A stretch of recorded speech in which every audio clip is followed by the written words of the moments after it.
Indianapolis, where all business gets done in the world. Get that stuff out of here! It's Southwest Bias!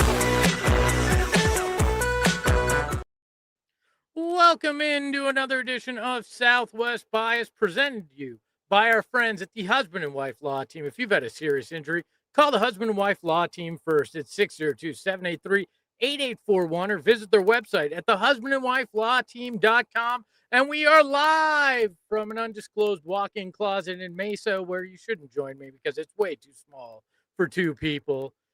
And today I am talking about, when you look at things, how difficult it is to get the job done sometimes. Things that are required to happen don't happen in the time frame that you always expect, but sometimes they happen in the strangest places. And honestly, one of the strangest places for business to get done, Indianapolis. The NFL Combine is upon us, and while the Arizona Cardinals have a lot of work to do this offseason, and free agency isn't for another week or so, and, there's all sorts of things that will come. The NFL Combine is a big place where the framework of all of that, the groundwork of everything, gets laid in Indianapolis out there, where the Colts play in their stadium there. It is the home of that combine. And this week will determine a lot of the future for the Arizona Cardinals, a lot of what is to come for the Arizona Cardinals, including what they will do in the draft, which is obviously the biggest part of the combine, and who they'll take at number 3, but also what's going to happen in free agency and what's going to happen with Kyler Murray. This is where the entire NFL world comes together. This is where discussions happen over steaks at St. Elmo's. This is where discussions happen in a hotel conference room or at different rooms throughout the hotel. Like, the reason I think they hold it in Indianapolis is because there is nothing else to do. It's cold. It's just some town, USA, and it's all about football and the business of football. They're going to work on whatever they can get for Kyler Murray this week. Monti Ossenfort's going to try to figure out, can he actually squeeze a pick out of someone, say, the Jets, maybe the Steelers, maybe Minnesota, to try to save face when it comes to Kyler, to try to put lipstick on a pig that you let out of the pen when you soft benched him during the year. You essentially lost all leverage you had at that point, letting the NFL know that you were done with Kyler Murray as a starting quarterback. So what's going to happen? Where are you going to go? Are you going to be able to get anything for Kyler Murray? That's going to be determined this week in Indy. We may not know about it for another week or so, but it is going to be determined at the Combine whether or not Kyler Murray will be traded or cut. Monti Ossenfort and the Cardinals will have the idea of exactly what's going to happen. Jacob in the chat, one of our bias, says he's going to get cut. I tend to lean that way. But if there is any hope of getting a trade done, it's going to happen this week. And guess what? If you want a free agent, those talks are going to start now too. I know tampering happens in sports all the time. People discuss with agents and players long before the legal tampering period and window opens. The Cardinals will be laying the groundwork for whether Malik Willis will or will not be the next quarterback of the Arizona Cardinals. They'll be figuring out, is there interest from Derek Carr or Kirk Cousins or Jimmy Garoppolo to be the next starting quarterback for the Arizona Cardinals. Now, I still think it's going to be Malik Willis. I think that they're going to find a way to get that done. I think it's tough to ignore the fact that Hackett worked with him last year, that Matt LaFleur, Mike's brother, was his head coach for the last few years, that Monty was actually in the building in Tennessee when they drafted Malik Willis. There's so many connections. You cannot tell me that that is not where they're going. For better or for worse, I think Malik Willis will be the next starting quarterback of the Arizona Cardinals. And I love the fact that you take a flyer, because the kind of guys who have succeeded in Arizona are the kind of guys that other teams have given up on and that you bring in via free agent. They have never, ever built a quarterback from scratch from the draft and made him the guy here. You point to Jake Plummer. Jake Plummer had minimal success and did not thrive here. The Arizona Cardinals are going to have to find a guy again that they can take and build upon what he has either done or learned in other places to try to turn him into the quarterback that can sustain the next 3 or 4 years. Well, you draft a guy and you try to get him ready. Malik Willis can be the kind of guy to have a Sam Darnold jump. Malik Willis can be the kind of guy that can fit right in Mike LaFleur's offense and give him a chance to try to succeed or at least exceed expectations going into year one, because you do not want to set up Mike LaFleur to be a 3 or 4 win coach in year one. To have people look at him and the players look at him and go, can this really work? No, you want to give him the offensive weapons. We saw them load up the defense the last few years to try to give Jonathan Gannon the opportunity to win, and Jonathan Gannon didn't, and okay, fine. Nick Rallis will have to figure out that mess that he helped create on the defensive side of the ball and try to make them back to some respectability this year. But you need to give Mike LaFleur every opportunity to succeed in year one. And Malik Willis starts to give you that opportunity. Malik Willis puts you in a position to have some success this year, and maybe even surprise where he becomes a top 20, top 15 starting quarterback in the league if you continue to unlock him. We've talked about it. You know, Matt and Mike have talked about Malik Willis, and that Matt has given him all the insider info that he's going to need to understand whether or not Malik Willis can be the guy. And there's smoke. There's a lot of smoke around Malik Willis right now. As a free agent, there's a lot of smoke. And even people in Miami and people around the NFL thinking Miami was going to be the leader are now starting to say, you know what, the Arizona Cardinals might be in the driver's seat here. And sure, will they overpay? Yes, we've talked about it. Losing tax. You're going to overpay when you're the Arizona Cardinals if you want to get a guy in free agency. That's okay if he pans out. Looks dumb if it doesn't, but 2-year deal. Front load it. So if year one doesn't go well, you don't have a lot of money on the books for the following year, you let him go. That's the way the NFL works. And if he succeeds, if he looks like he's going to thrive, you extend him. That's the game you play in the NFL. That's why there isn't guaranteed contracts, because you can pivot off a guy quick.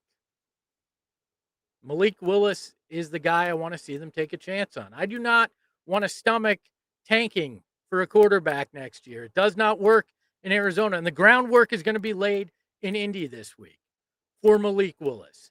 Bryce Hall, the groundwork may be laid there. If the Jets put the transition tag on, that's because they want a draft pick. That's not because they want to keep Bryce Hall. It's because they want a draft pick and compensation. So the Cardinals need to decide, you know what? Do we want to give up a draft pick if we sign Bryce Hall? Well, they'll get a compensatory pick. It's not really the Cardinals giving that up. But to me, you got to look at it and go, are you okay spending $13 million on a running back to give Mike LaFleur the opportunity to do this? Or do you get a couple guys off, other reclamation guys, running back guys with promise that haven't necessarily proven it? Bryce Hall knows what a Mike LaFleur offense looks like and has been in one with the Jets. If he's interested, I think you get Malik, you get Bryce Hall, and you try to build an offense that can succeed around them, around Trey McBride, who was named one of the top 15 players in the NFL by Pro Football Focus. Like, you have the pieces that can catch the ball. Now give him the guy that can throw it to him and a guy that can run so the play action works to perfection. The draft, you're going to figure that out. I still think you take one of the tackles. Build the offensive line. Make sure that quarterback, whoever it is, can stay off his back. We do not need to see another patchwork offensive line that can't keep a quarterback upright. Invest in it. Draft a tackle at 3. It's not sexy. Nobody's going to be, freaking out and running to get the number 3 picks jersey. But guess what? You had the sexy pick in MHJ. I still think Marvin Harrison Jr. is going to work out, but it was a sexy pick. It hasn't so far. Sold a lot of jerseys. Didn't move the needle so far. Give me a tackle. Don't trade down. Just take the best one on the board. Build the line. Have that guy for 13, 14 years and move on. Build the offense this year. Focus your energies and your money there. Because that's Mike LaFleur's specialty. And why would you not want to give him every chance? The measurables, all these things, there'll be sexy guys that move up the board because of the combine, workout warriors. Ty Simpson may catch fire and may wind up being a top 10 quarterback.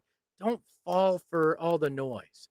The glitz and glamour of Indy. That is the first time in the history of the world that phrase has ever been said. But don't fall for the workout warrior that moves up the board. Take the safe pick at number 3. Take a guy that can solidify things for the long term. Malik Willis, Bryce Hall, an offensive lineman. This week, you lay the framework for giving Mike LaFleur, MLF, everything he needs to succeed offensively in year 1. Indianapolis is the center of the football world for the next week. Monti Ossenfort, Mike LaFleur, every executive in the NFL and coach will be there in Indy. Agents will be swarming, as will media, including Johnny and Bo. Get the job done. Start that this week so free agency and draft can be successful and we can start looking forward to the 2026 season. Because this week will determine a lot about it. But maybe that's just my Southwest bias. We welcome in the freckled Mamba behind the Mac, Ayrton. Ayrton, how are you, my friend? Doing good as ever. Got Suns game sandwiched in between today, so getting ready for tomorrow. I mean, I don't know if yesterday, Sunday night, was really a game when it came to the Phoenix Suns, but it was something that I guess kind of resembled it. Basketball was played in downtown Phoenix yesterday. That's all I can say. By one of 2 teams. You ever been to Indianapolis? I have been to Indianapolis a few times as a Midwestern myself. Am I wrong to say that it's kind of podunk and that the only reason you're there is to get business done as an NFL person? I think looking through it as an NFL lens, you're definitely there for business. I think Indianapolis is an underrated city for reasons that people out here might not understand. But like what? Run this by me. Let's talk about why Johnny and Bo and Noah and Shane might actually have a good time in Indianapolis. Because I look at it and I think somebody would have to force me, or the Cardinals would have to be in a Super Bowl out there. Like, there'd have to be some serious reason for me to find myself in Indianapolis. I think it is quaint and looks deceiving on the outside, but that's somewhere that Noah is going to have a field day in Indianapolis. That's somewhere where the lights turn off and it gets Indianapolis, as some would say. Oh, you mean the Michigan guy's going to have fun there? Well, we're going to talk Suns in second segment, but panic button. Have you hit it yet, or are we avoiding that? I'm not there yet. I think I'm avoiding it until we get more than 5 games with Jalen Green, Devin Booker, and Dylan Brooks. Well, we will talk about more of that after halftime, and I'll get your opinion then, Ayrton. But there is one more Cardinals thing I want to discuss. It's something I saw while I was scrolling on the internet this morning, and this is insane to me. Do we have that? Do we have that picture? I found this on a Fanatics Collect account. It says, record sale. We just sold this Josh Rosen card at auction for $26,400. This marks an all-time record price for any Josh Rosen card, and it's 5 times higher than the previous record. What person paid almost $27,000 for a Josh Rosen card? Nobody is paying almost $27,000 for the actual Josh Rosen right now. He's not on a UFL roster. I don't think he's played football in the last handful of years. Like, he's just counting his money. Maybe Josh bought this thinking it'd be fun to own his own card. Maybe he didn't get the green kaboom when it came out when he was a rookie. Because to me, $26,000 for a Josh Rosen card about blows your brain out the back of your head in shock. Like, I think I have CTE just from how hard my brain got jostled reading that.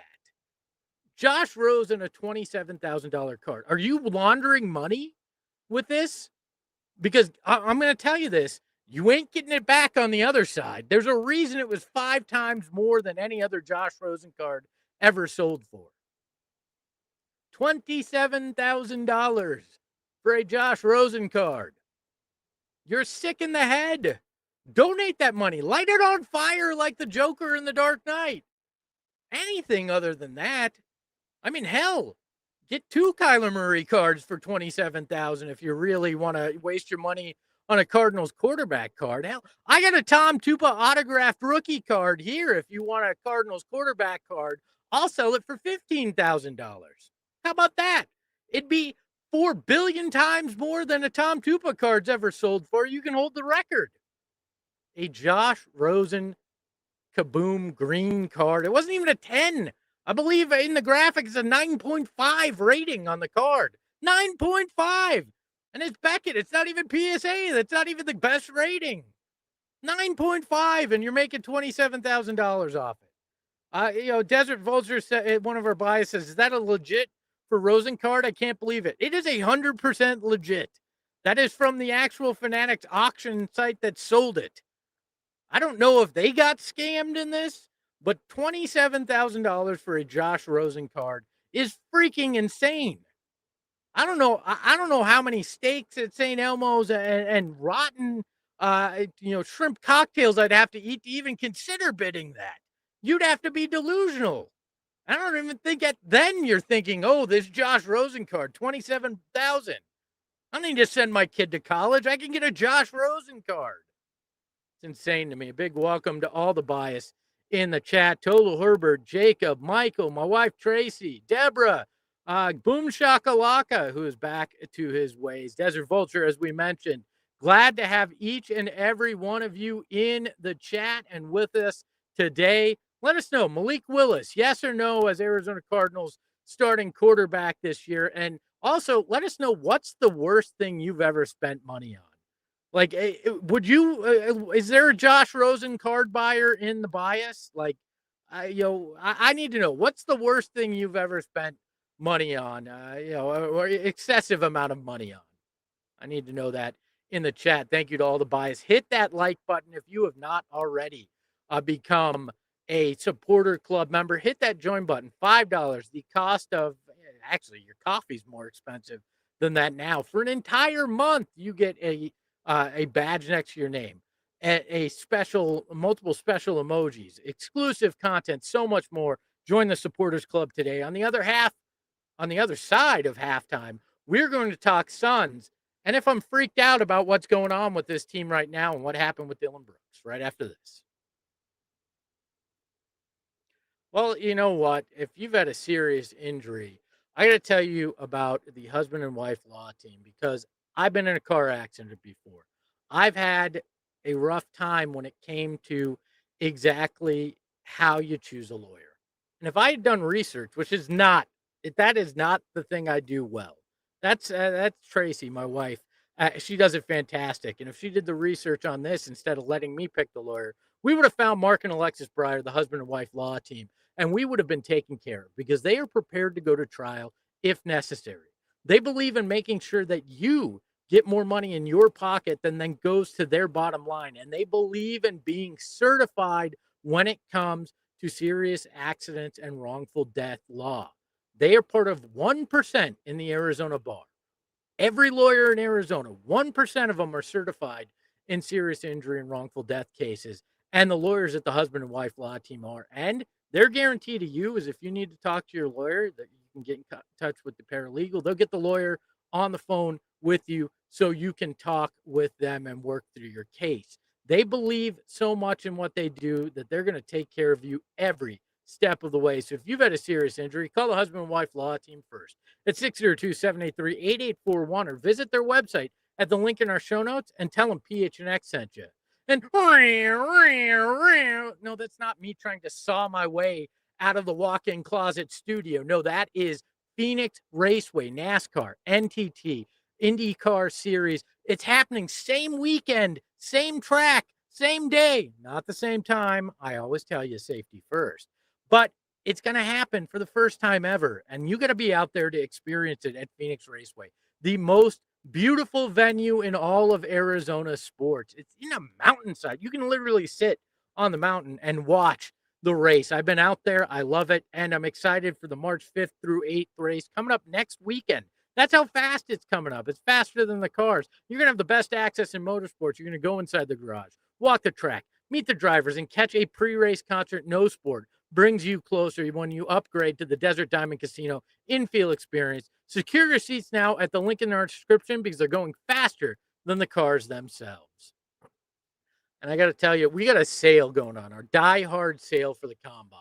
I told you our boys, Johnny and Bo, are out there. You can get exclusive content from Indy breaking down what they're seeing, what they're hearing, whether it's free agency, whatever the case may be. They've got everything. And you're going to get our NFL draft guide from our insider, Fran. He has everything that you need when it comes to the draft. This guide is unbelievable.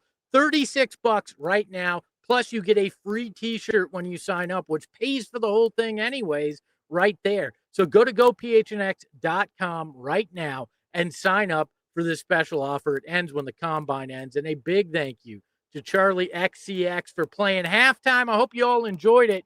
That was a very special one. Tough to get the whole band in the walk-in closet to perform, but we figured out how to do it and get them out in all under 2 minutes. So how about that?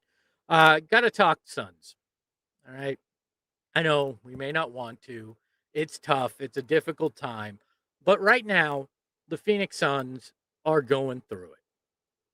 On Saturday night, you had Dylan Brooks break his left hand. You had Jordan Goodwin hurt his calf. That was on top of Devin Booker finding out that he'd be reevaluated in a week from Saturday. Things are bleak. It is tough. Grayson Allen was out again yesterday as well for Sunday's game. Sunday was one of the worst offensive performances we ever seen. 77-point shot. Awful last night. The offense looked terrible. The defense looked all right. They held Portland to 92 points. It was a game that almost set the NBA back to the early 90s or mid 90s where scoring wasn't always at a premium. Jalen Green's healthy again. There's that for this team. But Dylan Brooks is out 4 to 6 weeks. That likely puts him coming back right around the play-in. Maybe the last week of the season. We talked about it on Friday on the program. Dylan Brooks is such an important part of this franchise. The team's mentality is built around Dylan Brooks and what he brought to the table, what he's able to do, how he plays. And now he won't be there. Now, unlike when he was suspended, he'll be there on the bench. We saw it Sunday night. So maybe he can help stay in guys' ears, but he's not going to be out on the court, which changes the defense. It changes the entire approach, and it hurts your offense. He was the second best scorer this season behind Booker because of Jalen Green's injuries. You escaped on Saturday in a double overtime thriller against Orlando, even with Jalen Green shooting terribly until that final double overtime buzzer beater from corner for that three. But are we at the end of the road? Can this team keep digging deep and winning games? You're now playing the rookies out of necessity. Rasheer Fleming was on the court Sunday night.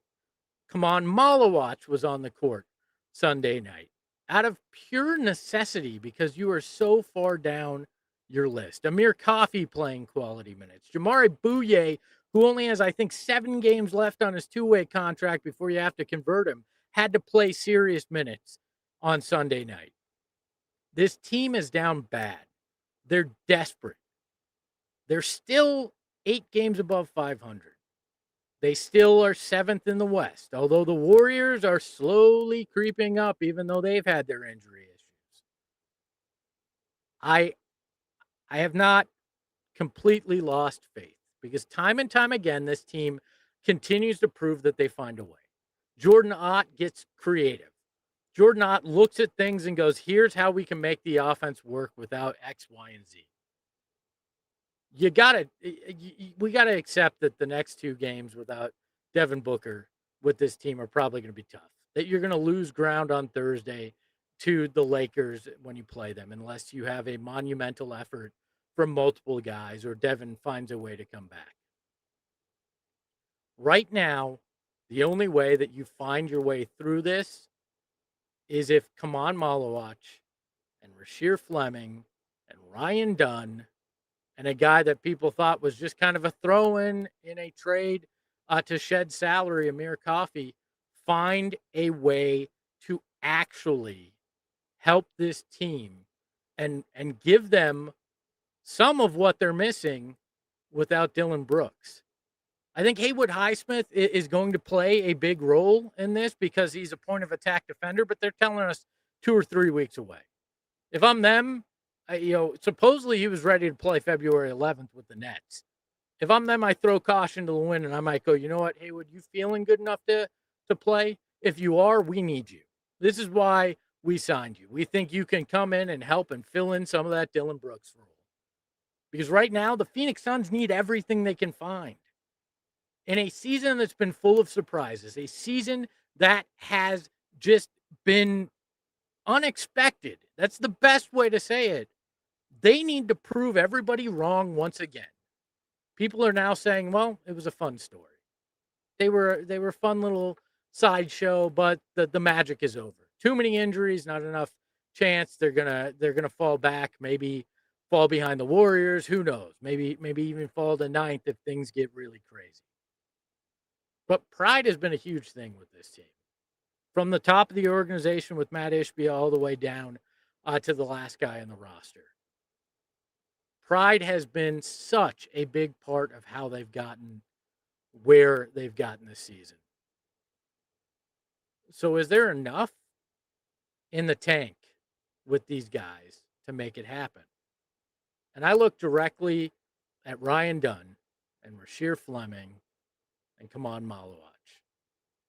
Sometimes life gives you an opportunity, one you're not expecting, at a time you might feel you're not ready for it. It's very much like becoming a parent. Everybody says, well, I don't know if I'm ready. Guess what?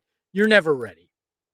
And that's the reality in life sometimes when it comes to opportunities for work. Sometimes you're not ready and you still have to step in and do everything you can to own the moment. Rasheer Fleming, Kaman Malawach, Ryan Dunn, all have to find a way to own this moment. Ryan Dunn kind of shrunk on Sunday. Rasheer Fleming did his best. Kaman Malawach went out and showed some of why you thought, or why this team thought he should be the number 10 pick in the draft. But they need them to take that next step. Probably 6 to 8 months earlier than they were hoping. But sometimes you don't have a choice.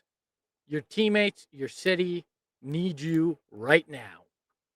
So we're going to find out how they play. As Boom says in the chat, baptism by fire for the rookies.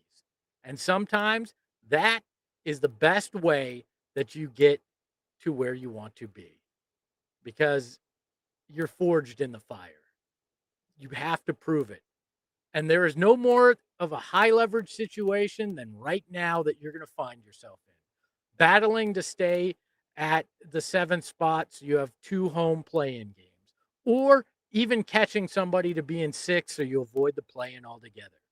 Who are you? What do you want to be? And how is it going to turn out? We'll find out some of that over the next 4 to 6 weeks without Dylan Brooks. Because these guys are going to have to step up. That is another edition of Southwest Bias in the books. A big thanks to the Freckled Mamba behind the Mac. You can follow him at Freckled Mamba. You can follow the program at PHNX_sports. A big thanks to all the bias in the chat. Hit that like button on your way out. We appreciate each and every one of you for being biased here on the show. And you can follow the show at PHNX_sports. You can follow me at Espo. And remember, business gets done in Indy, but basketball business is going to have to get done on the court by Ryan Dunn, Rasheer Fleming, and Kamal Malawach. Ahoy, hoy. We all silly like the mayor.